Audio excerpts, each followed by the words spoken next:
back to the G Squared Show, episode number 8. I'm so excited that you guys joined me again. Today's been a great day. It's Tuesday, April the 7th. Super excited about everything that's going on. We had some great weather today, so you guys know I'm always grateful for that anytime I can go outside. And to me, rain is included in great weather because all my plants and food need water, so rain is always excellent for me. Let's go straight into what I am grateful for. You know, the first thing I'm grateful for is my super sweet intro that my awesome roommate made. Big ups to her. I told her, I was like, I need a beat, I need something. And so she whipped something up for me. So yeah, appreciation. Super grateful for that. Second thing I'm grateful for is laughter. All the time. Like, y'all know me. I laugh a lot. I laugh every single day. Like, a lot. I find things that make me laugh. I save playlists of stuff that make me laugh. I keep lists of things that people say that make me laugh. It's so great at this point. Like, people will call me and be like, Sherry, I called to tell you this because I knew it would make you laugh. So laughter is huge for me. I love to laugh. Just laughing can just make you feel better. Just like smiling. I mean, it just makes everything seem lighter. And I know for me, it makes a huge difference to be able to laugh and just walk through life. I mean, I laugh at everything. I laugh at myself. I laugh at life circumstances. Sometimes I just have to laugh at like how frustrated I can be about a situation that I know is only temporary. And, you know, when I look back over my life at situations that frustrated me and I'm like, man, I came out so well on the other side of that. Why would I even let something get me down? So, yeah, man, laughing. The kids, of course. I love laughing at kids. Mine, yours, and everybody else's. Okay? I love laughing at kids. I keep some comedies on deck that I love to see. I love to watch internet comedians. I love impressionists. Comedy, laughter is everything. Third thing I'm grateful for, something I was talking to a longtime friend about today, is all of the prayers that have been answered via this pandemic. I don't think I've used the word pandemic on any of my episodes before now, but you heard me right. A lot of the prayers that were answered in this pandemic. I mean, I think about people who were praying, not just negative things, but I think about people who were praying for loved ones to overcome like gambling addiction at casinos. That's pretty much just been taken. People who are praying for people to come out of the club. People who have been saying, man, I kind of always thought about wishing I could homeschool my kids, but I got to go to work and the schedule, and now it's just there. I wish I could improve my relationship with my significant other, or I wish I had more time to check on my aging parents and family members and just reconnect with them. I'm so busy that I don't have time to do that. So many people have been saying, man, I wish I had more time to work out. I wish I had more time to just work on myself and just breathe and just stop all of these activities. And then the whole world stopped. And we all have time to be able to work on those things.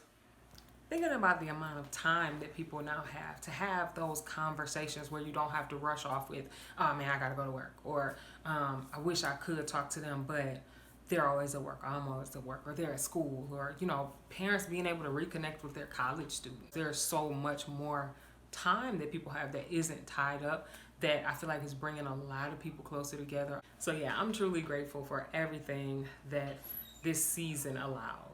In this time, we are given a lot of opportunities that I don't even know if we'll have again. All right, so what's in my garden? I love telling you guys what's in my garden, what I'm growing, what some of my favorite plants are. So today, couple things. One is my awesome Tradescantia. If you see them in a floral shop, most people will call them a wandering Jew, and I hate that name, so I call it by its Latin name, Tradescantia. I'll put a picture of it in here so you can see it. And the one I'm going to put the video footage that you should be able to see is one that I grew from a very small cutting. It was about this big. Hopefully I can post a picture of it when I first cut this little tiny piece and stuck it in some dirt back in October. And I wanted to keep it so I could grow it, so we could put it back in the ground in the spring, because we had them in our park where we do our farmers market, and they were so gorgeous, and they spread like nobody's business. They're like a beautiful purple and lime green. They were a beautiful purple and lime green, and I was super excited to have them, so I want to keep them. So I took some cuttings and I cared for them in the house, and they flourished really well.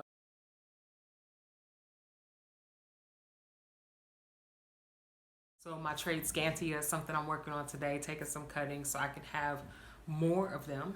Next is probably my one, I'm gonna say close to my favorite flower ever. It really only blooms in the spring here in Michigan. And actually, it does come back in the fall for like a hot second. Like it's not around for a long time at all. And it's called an aqualegia. The common name is called a columbine. And I remember the first time I saw one. The flower looks like a spaceship to me. It's an interesting, like 3D kind of flower that I really fell in love with. And the cool thing is we have some we planted last year that are actually coming back. And so I'm so excited. If you follow me on my Instagram at Sherry Soul Ultra, you will see tons of aqualegia pictures this spring because I'm shooting everything from every direction. I absolutely love this flower.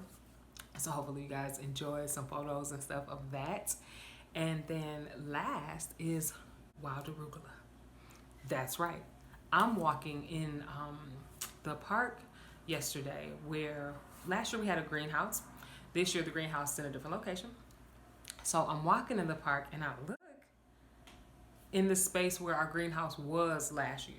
And I see like 4 or 5 arugula plants just growing.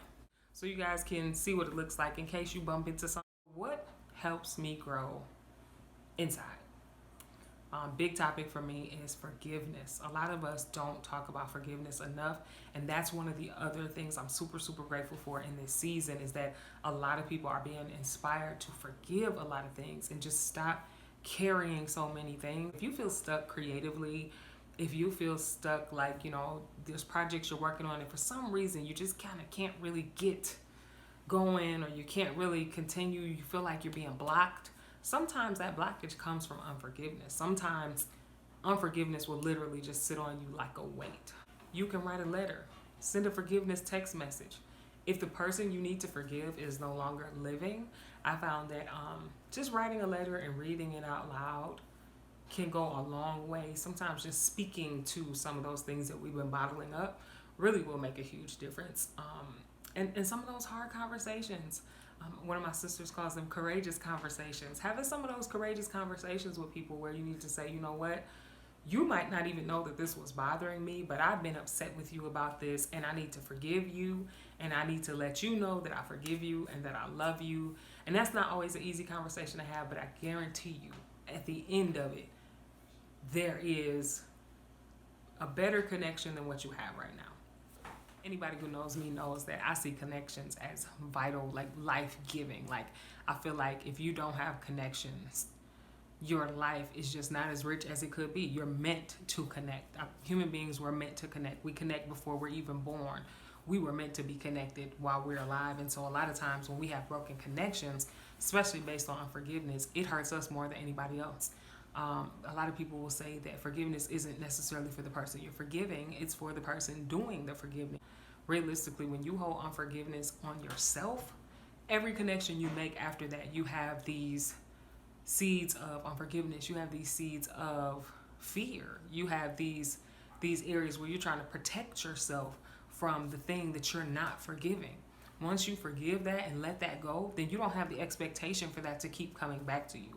Are there traumas? Are there things that have happened? Absolutely, which is why you need to forgive them and stop tying yourself to those traumas. Just imagine somebody punching you in the face and you bear hugging them to keep them close to you, punching you in the face all the time. It makes zero sense. But that's exactly what we do with unforgiveness. We will take something somebody did, we will get angry about it, we will hold it in ourselves. I'm never going to forgive them for blank. And you're going to keep rehearsing. I'm never going to forgive them for blank. I'm never going to forgive them for blank. So you're constantly sealing that into yourself. No, forgive it. Forgive it as quickly as possible. Forgive it doesn't mean that you're gullible. Forgive it doesn't mean you're going to keep letting it happen. Forgive it means just that. Forgive it. Don't keep reliving it. Don't be afraid that everybody's going to do it and let it go. But how do you protect yourself later? You don't need to protect yourself. If you're around people you feel like you need to protect yourself from, you need to get around other people. Now, if you are like people that I know, sometimes the word forgiveness can be a toughie. It can be one of those things that, depending on who you're talking to, can cause some negative emotions to rise up. Especially if you are a young person or even an older person talking to, say, a parent. Sometimes using the word forgiveness, saying, I need to forgive you for this, depending on how much growth the person you're talking to is working towards can sometimes bring in a negative interaction. So in place of the word forgiveness, you might want to say something like, hey, I was upset with you about blank, but I'm not upset anymore. Or I just wanted to let you know that this hurt my feelings. And that's not easy for everybody to say, but it's okay to say that. Or, I felt sad when you said. I felt, usually leading with the feelings and then letting those things go and just letting the person know that, I felt that way.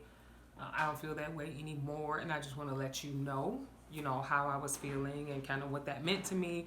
But also I want to let you know how much you mean to me. And so I wanted to let that go. Now, if it's a situation where you feel like you cannot resolve or it's a dangerous situation, then by all means, you don't need to have an interaction. You let that go for you and you keep it moving. So yeah, forgiveness. Forgiveness is one of those parts of growth that a lot of people like to try to leave out in the process. And I really don't think you can. I think you have to forgive some things.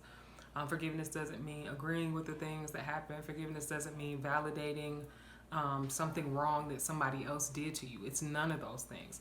If nothing else, it is you taking that weight off of yourself and walking away from it. So hopefully you guys enjoyed this episode. I'm so grateful that you guys joined me yet again. Hopefully I will see you guys tomorrow. Thank you so much for coming. Okay, guys, so as always, take care of yourself, be aware of yourself, be grateful, and never pass up a chance to grow. I'll see you guys tomorrow.